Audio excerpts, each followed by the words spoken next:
Jean-Christophe Bissou, bonsoir. Bonsoir. Vous avez en charge depuis bientôt 2 mois le portefeuille du logement et de l'aménagement du territoire ainsi que les transports interinsulaires.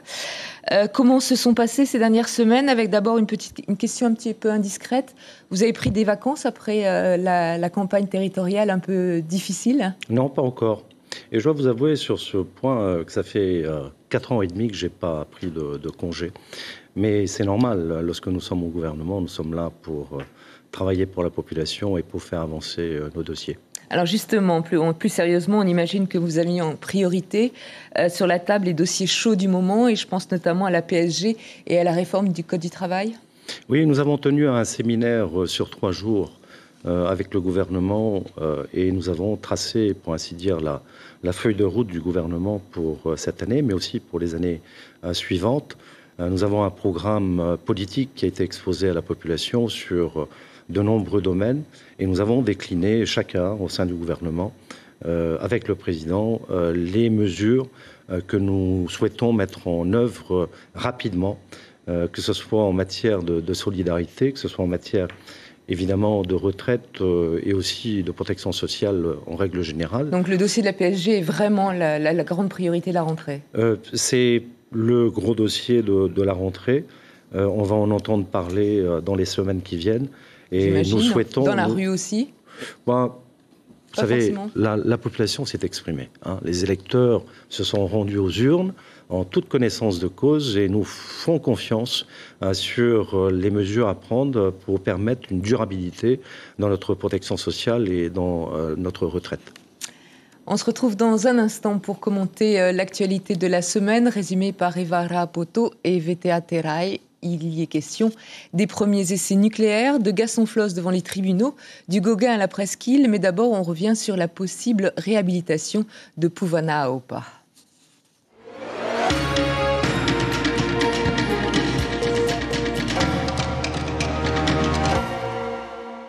Ce message, c'est eux qui le portent aujourd'hui. Un devoir de mémoire qu'ils devront également perpétuer à l'avenir, mais ils l'ont choisi. Ce sera sans polémique.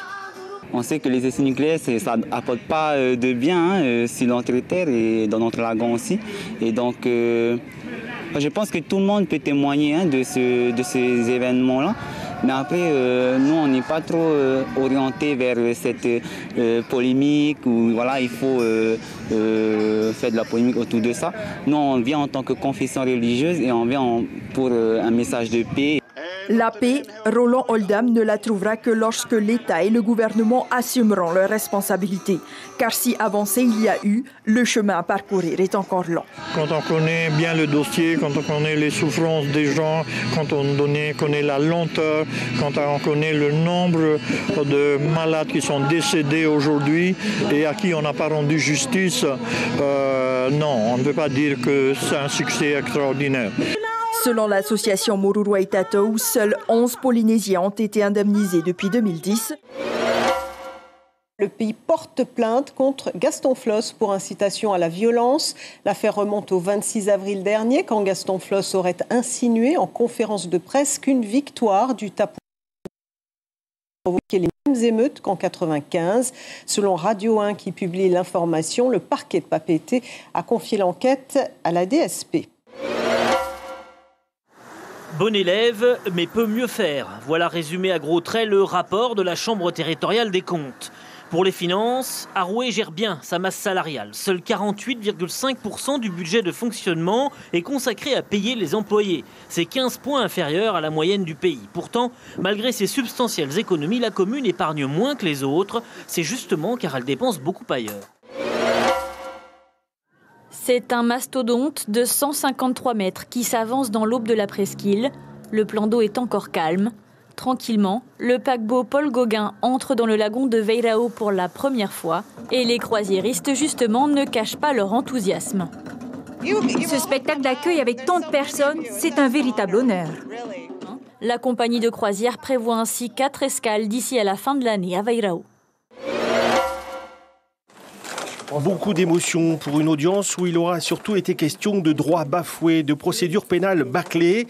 L'avocate générale représentant l'État s'est dite consternée avant de demander l'annulation du procès de 1959.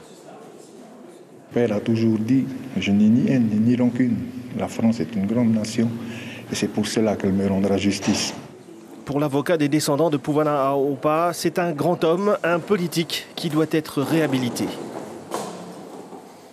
Puvana faisait partie des gens que l'on considérait comme dangereux. Pourquoi ? Parce que c'était quelqu'un de raisonnable, il était député, quelqu'un de réaliste, quelqu'un de convenable, quelqu'un qui désirait s'exprimer selon les voies de droit légales. Jean-Christophe Buissou, bien sûr, on vient tout de suite sur cette possible réhabilitation de Puvana Aopa. Est-ce que vous la souhaitez ? Est-ce que le gouvernement la souhaite ? Conformément même à la demande de l'avocate générale, vous vous êtes exprimé, le gouvernement, sur ce sujet ? Oui, nous nous sommes positionnés. Le président Édouard Fritsch s'est exprimé cette semaine à ce sujet et nous avons eu l'occasion de nous exprimer également au sein de l'Assemblée. Et de manière unanime, nous souhaitons non seulement la révision du procès, mais la reconnaissance d'une injustice qui a été rendue à cet homme qui stigmatise quelque part un ancien régime, je dirais, d'une France en pleine conquête également dans le Pacifique. L'autonomie de la Polynésie qui était naissante et aussi ces essais nucléaires qui étaient en préparation. Donc sans tirer de plan sur la comète, il est nécessaire aujourd'hui de reconnaître à ce grand homme ce qu'il a été et ce qu'il laisse pour la postérité des Polynésiens.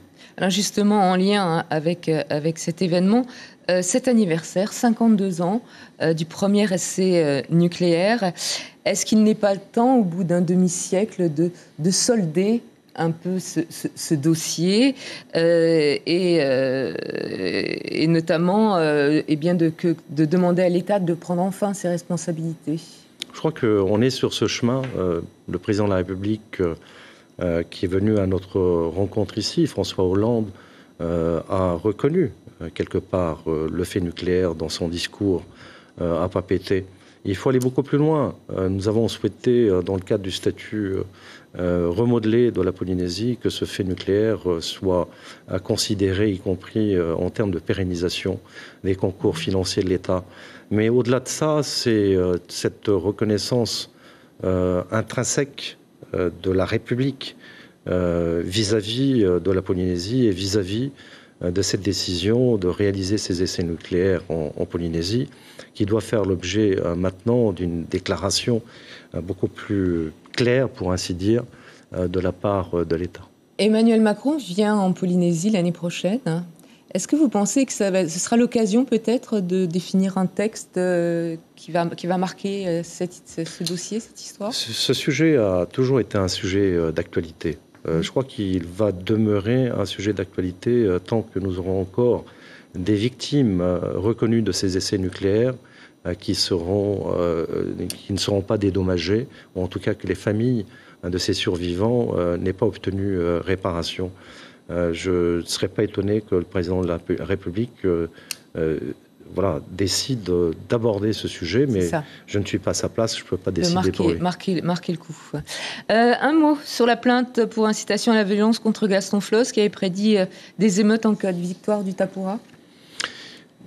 Je crois qu'en politique, il faut faire attention à ce que l'on dit. Et surtout par ces temps-ci où, dans la communication, nous sommes exposés, nous, les hommes ou les femmes politiques, directement avec les moyens de communication, notamment sur les réseaux sociaux. Plus rien ne passe. Et je crois que Gaston Flosse a discouru sur un sujet qui est conclu aujourd'hui au travers de sa mise en cause devant les juridictions. On attend de voir ce que le juge aura à dire à ce propos.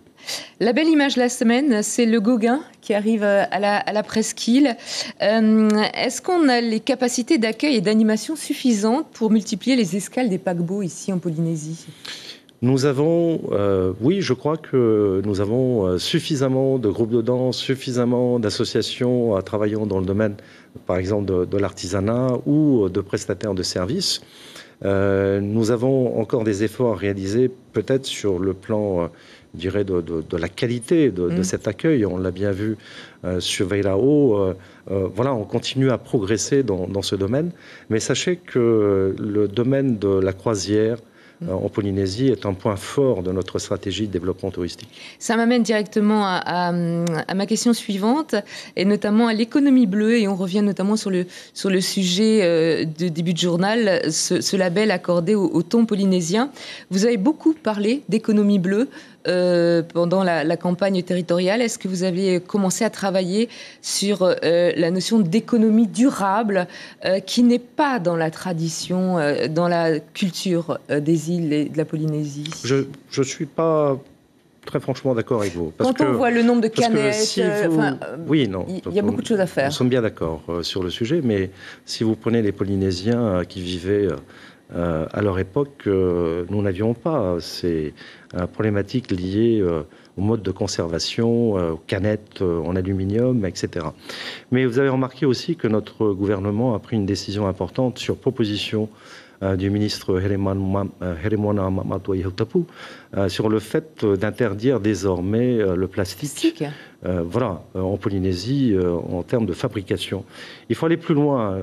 Nous sommes vraiment très favorables de faire en sorte que nous ayons des papiers voilà, à proposer aux gens qui vont dans des magasins plutôt que de leur donner des sacs plastiques. Il faut bannir le plastique en règle générale. On le voit bien dans nos océans. L'enseigner aux enfants aussi, dès la plus Bien sûr, ça fait partie évidemment de cette stratégie de sensibiliser l'ensemble de la population et d'abord les enfants qui sont au fait notre avenir. Un dernier mot, Emmanuel Macron reçoit les députés, les sénateurs demain au congrès de Versailles. En fait, ce qui nous inquiète, c'est l'immensité de notre pays, cette zone économique exclusive et cet océan qui nous entoure aussi grand que l'Europe. Et voir la diminution des députés et des sénateurs, c'est pratiquement impossible pour une personne de passer sur l'ensemble des archipels à la rencontre de l'ensemble des populations. Donc il faut tenir compte de cette spécificité en Polynésie. On ne peut pas mettre une règle de calcul en se disant simplement qu'on va traiter un pays comme la Polynésie comme un département français type les Yvelines. Jean-Christophe Buissou, merci d'avoir répondu à nos questions.